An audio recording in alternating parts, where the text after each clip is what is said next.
Welcome back. In this unit, we'll examine S corporations, which are a hybrid of partnerships and corporations. We'll examine what is an S corp, how a business becomes an S corp, and then we'll look at the different tax and business characteristics of S corps.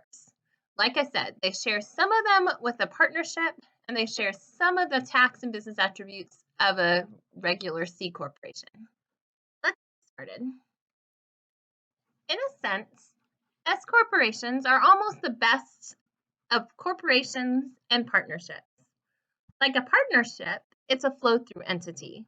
This means that the individual types of income, expenses, deductions, and credits flow through the business entity back to the shareholders, which can create tax advantages for the shareholders. Also, tax-free distributions from the shareholder's capital account are generally tax-free. Like a corporation, S corporation shareholders enjoy limited liability. They're only liable for what they put into the business. So the S corp almost is a hybrid of the both. But the S corp has a few catches. For example, liabilities and owner's basis. With partnerships, we saw how the acquisition of liabilities increase the inside and the outside bases of a partnership. You don't have that in an S corp. Distributions of property can be taxed, and we'll get into that towards the end of this lecture. And finally, C corporations have to pay taxes.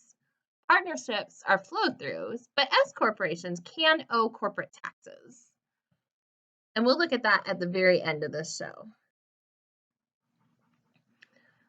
So to qualify to become an S corporation, the organization must meet certain characteristics, and we'll examine them one by one. They include a domestic corporation. They must be an eligible type of corporation. They can only have a single class of stock. They're limited to a maximum of 100 shareholders, theoretically. The shareholders cannot be corporations or partnerships, and the shareholders cannot be non-resident aliens. Let's look at what that means in more detail. First, to be considered a S corp, you must be a domestic corporation. That means your organization must be incorporated and organized in the United States. An S corporation cannot be a foreign corporation. It must be an eligible corporation. Certain types of corporate organizations cannot be an S corp. These include naturally foreign corporations, because it must be a domestic corporation to be an S corp in the first place, insurance companies, and banks. Third, a corporation can only have a single class of stock, but this can have several implications. For example, as long as the stock is valued the same, you can have voting and non-voting S corporation stock. You can have treasury stock as well as issued and authorized stock. You can still have options and the like, as long as the options are to buy stock with the same ownership rights as everybody else holds. In our discussion about corporations, we talked about thin capitalization. Thin capitalization occurs when debt issued in the corporation's name really is stock. These can be things that pay regular dividend payments, that lack formal ownership documentation. Basically, if it looks like a duck and it quacks like a duck, and it's treated the same as stocks, it's stocks in the IRS view. If such stock is issued in an S corporation, in addition to the regular stock, this can violate the stock requirement. So how can an S corporation avoid this? They can do so by ensuring that a formal debt agreement exists that states the interest rate and the payment date, and make sure that those two items are not contingent upon corporate profits or management discretion, and make sure the debt is not convertible. Corporate bonds in an S corporation should only be held as corporate bonds. They shouldn't be convertible to stock to avoid violating the stock rule. Next, S corps are by definition small business corporations. To maintain S corporation status, you actually have to be a small corporation. This means a theoretical limit of 100 shareholders. But there are a couple of small catches. First, if a husband and a wife act as a single unit, owning shares of an S corporation, the two humans count as a single shareholder.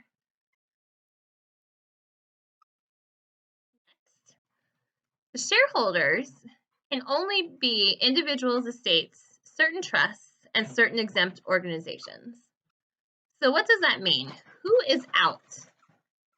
Partnerships, corporations, most limited liability corporations, although single owner LLCs are acceptable as S Corp shareholders, and most IRAs and Roth IRAs. This keeps the ownership to people and not people as defined by law. Finally, it excludes non-resident alien shareholders. If you're not a U.S. citizen, you have to live in the United States to own S corporation stock. This is true even if a husband and wife shareholder pair are separated and the spouse lives abroad and is not a U.S. citizen. When the spouse moves abroad, it can violate the S Corp qualification. And we'll talk about what that means in a second. To become an S Corp, you file a Form 2553. The timely filing means that to take effect for the current tax year, you have to either decide to be an S Corp during the prior business year or before the 15th day of the third month of the current year. So for a calendar year S corporation, this would mean you have to declare your intent to become an S Corp by March 15th. You have to be a corporation that exists. You can't file for S corporation status without actually being a corporation.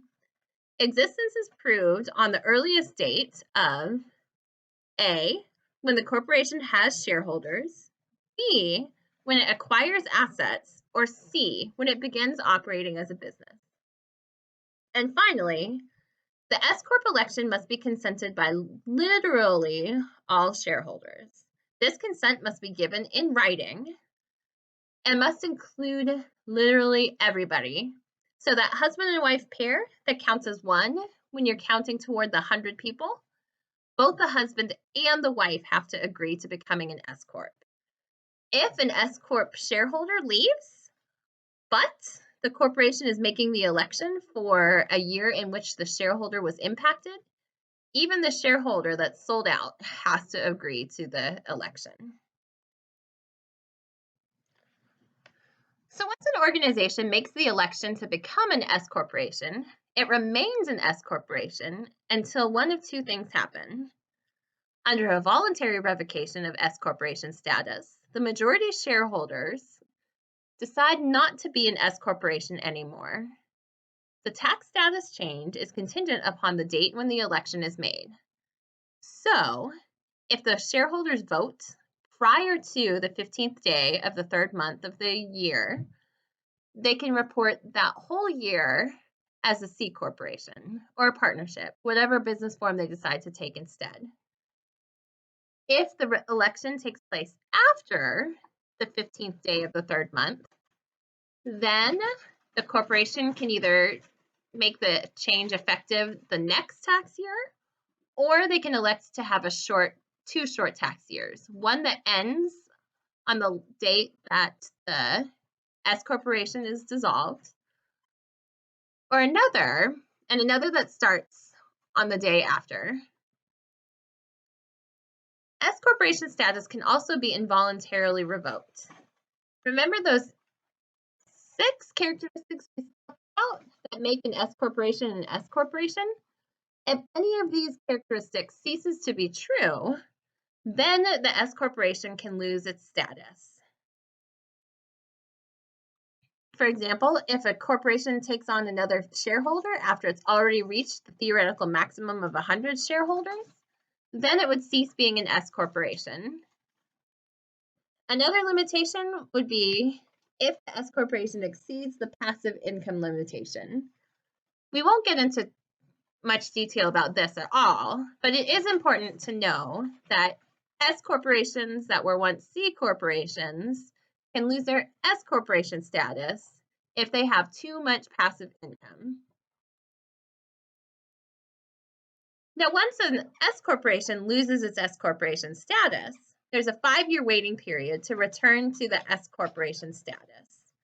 This holds unless there's more than a 50% change in ownership after the first year for which the termination applies, or unless the event necessitating the termination was not reasonably within the control of the S corporation or its majority shareholders. So now let's look at some of the ways in which an S corporation is both functionally a partnership and functionally a C corporation. Like a partnership, an S corporation makes the tax accounting and other elections at the corporate entity level. The corporation determines non-separately stated income and loss and separately stated income and loss items, and these are passed through to the shareholder, allocated on the basis of average stock ownership during the year. The S corporations don't get to take the dividends received deduction. S corporations do not get to deduct individual expenses allocated to shareholders.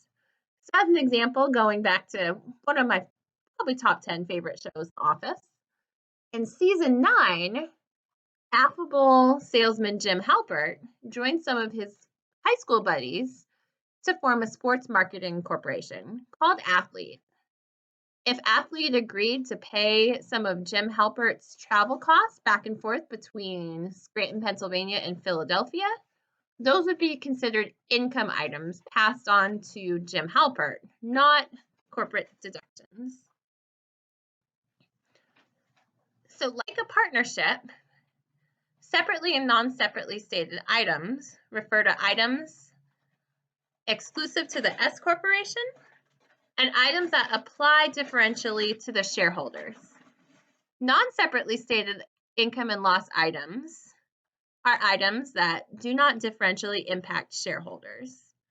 Things like corporate income, cost of goods sold, depreciation, things that apply to the corporation equally. Such numbers are aggregated into a single income or loss amount. Separately stated income and losses, as well as separately stated deductions and credits, are items that could differentially impact shareholders based on their tax elections. These are items that retain their tax attributes as they pass through to the shareholder. Separately stated items are listed on Schedule K of the Form 1120S.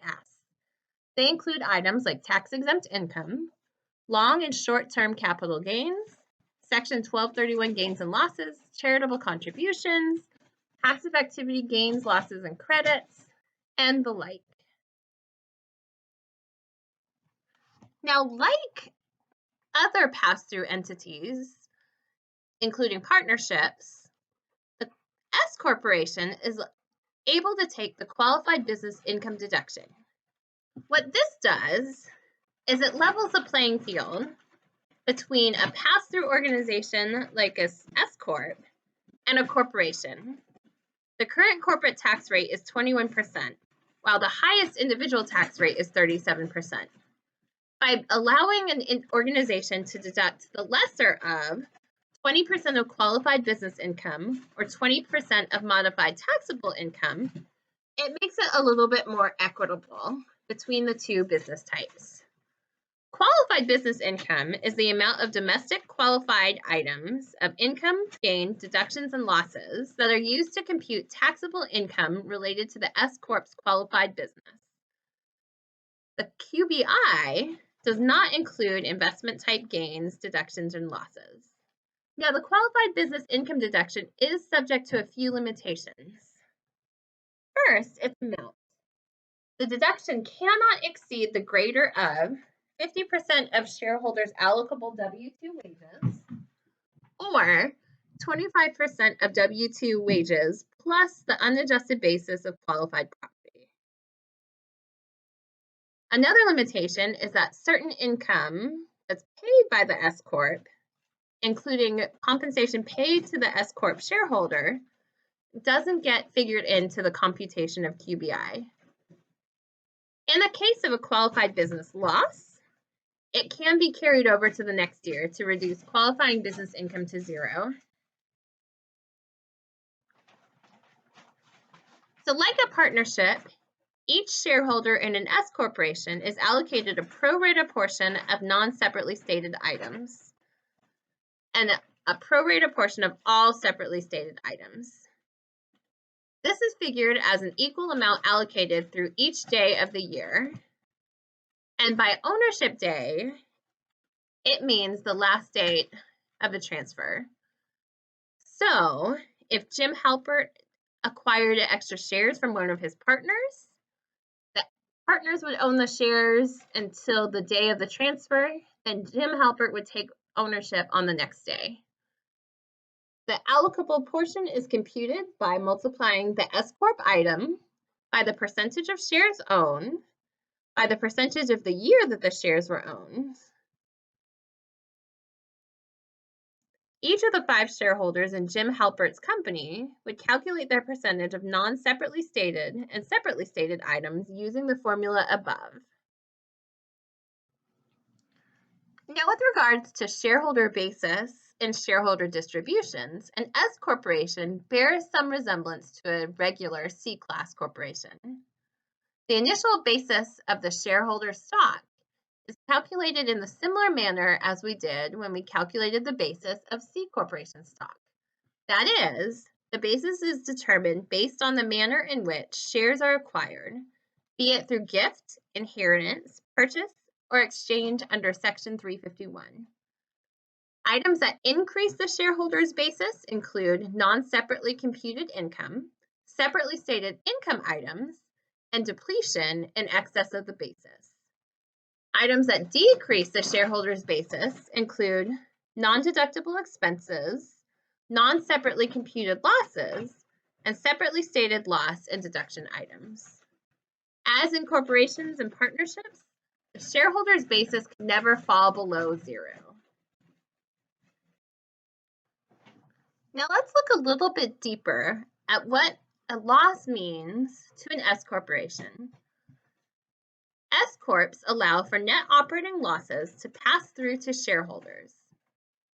The shareholder can deduct the loss in the year in which the S corporation's tax year ended. So let's say Athlete suffered a loss during their fiscal year 2019. That means that Jim Halpert can use the net operating loss when he files his calendar year 2019 tax return. For the S corporation, it does not deduct the net operating loss, but it does reduce its AAA, and we'll get into what the AAA is in a minute, by the amount of the net operating loss that's deductible. Jim Halpert, as a shareholder, would reduce the basis of his stock by his portion of the net operating loss. This means that his NOL amount is limited to the amount of his basis, plus any loans that he's made to the corporation. If he has excess net operating loss beyond his basis and the amounts that he's loaned to the corporation, he can carry the NOL forward so that he can use it to offset his basis once his basis is restored. As in corporations, An S corporation can make distributions to its shareholders. The amount is equal to the cash given to the shareholder plus the fair market value of any other property distributed.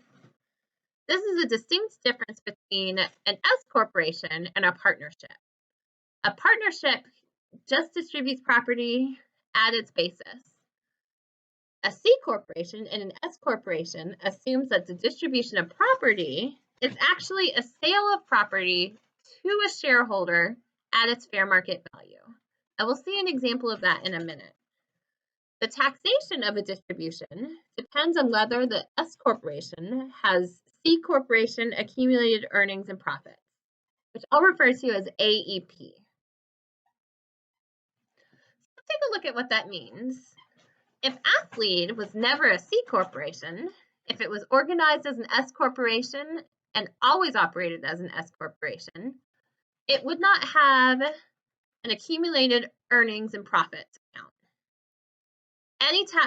Any distributions that Athlete makes to its shareholders is a tax-free recovery of capital, so long as it doesn't exceed the shareholders' basis in the stock of the S corporation. So let's take a look at what that means. If Jim made an initial contribution to Athlete of $10,000, the basis of his stock would then be $10,000.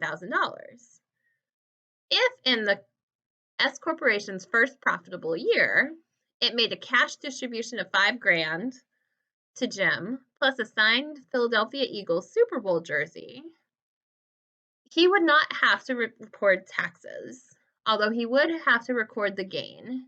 His total distribution would be $5,500, the cash plus the fair market value of the jersey.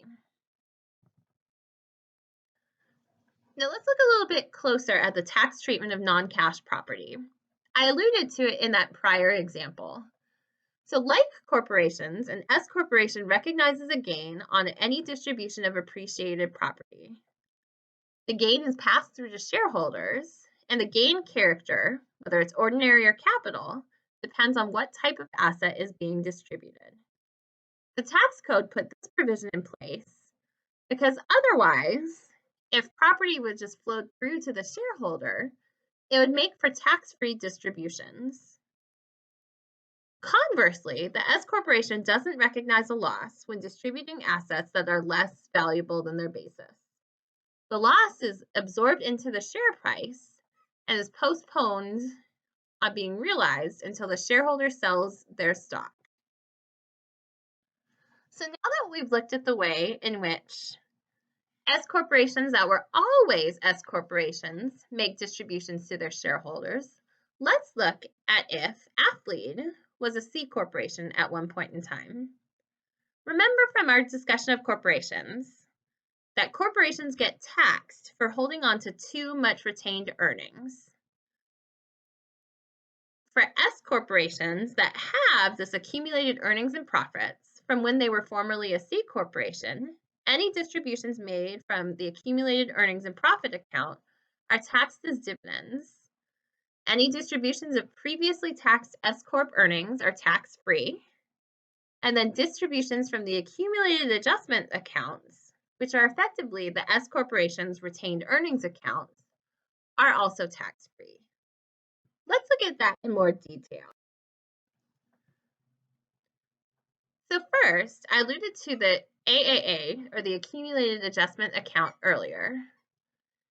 It's effectively the retained earnings account for an S corporation for tax purposes. It records the undistributed earnings of an S corporation that have already been taxed to the shareholders.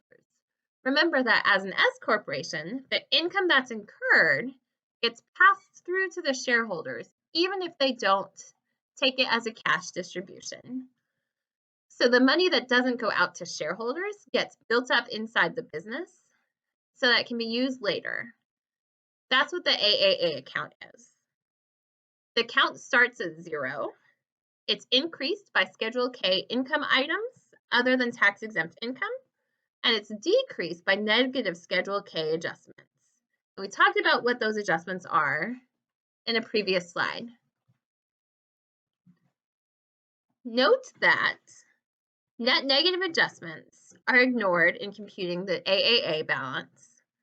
That tax-exempt income and related expenses are adjusted to a different schedule, the other adjustment schedule, not to the AAA, and that AAA is a corporate account, not a shareholder account. AAA reflects all of the activity of the corporation, not just the shareholders' activity. So in making distributions, when an S Corp was previously a C Corp, cash is king, as always.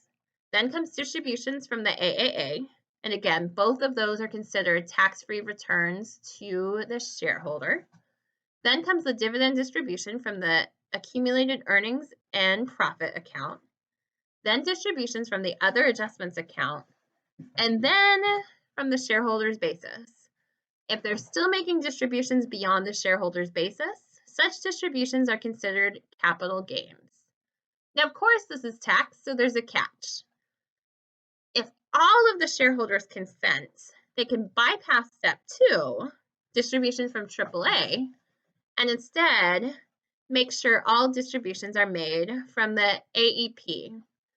This would help the company bring the AEP account to 0, which then makes for easier math. The Schedule M2 of Form 1120S is used to reconcile the adjustments to the AAA account. This is similar to the M2 that reconciles the retained earnings in a corporation. You'll see 2 columns, column A, which shows the adjustments to the accumulated adjustments account, and column D, which shows the other adjustments.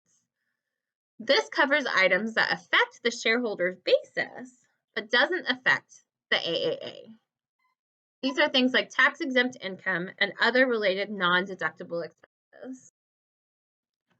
So finally, like a C corporation, an S corporation can sometimes be compelled to pay corporate taxes. These are taxes paid on items that don't necessarily have an equivalent pass-through for a shareholder.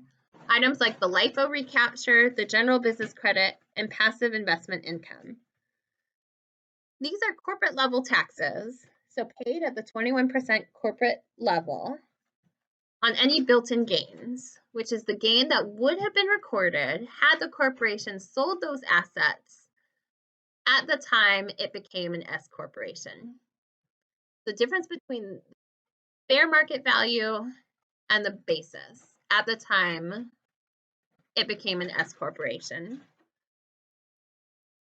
Anything above that amount is passed through to the shareholders as a gain, typically capital. This provision of the tax code makes sure that corporations don't avoid being taxed on items that they would have been taxed upon had they remained a C corporation. Although we won't cover it in this video lecture, I do want to call your attention to the couple of pages that compare the corporate business form, the partnership business form, the proprietorship business form, and the S corporation business form at the end of the chapter.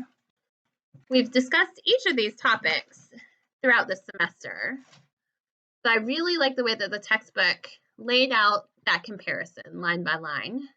And it's highly likely that you'll see items from that comparison on your comprehensive final exam.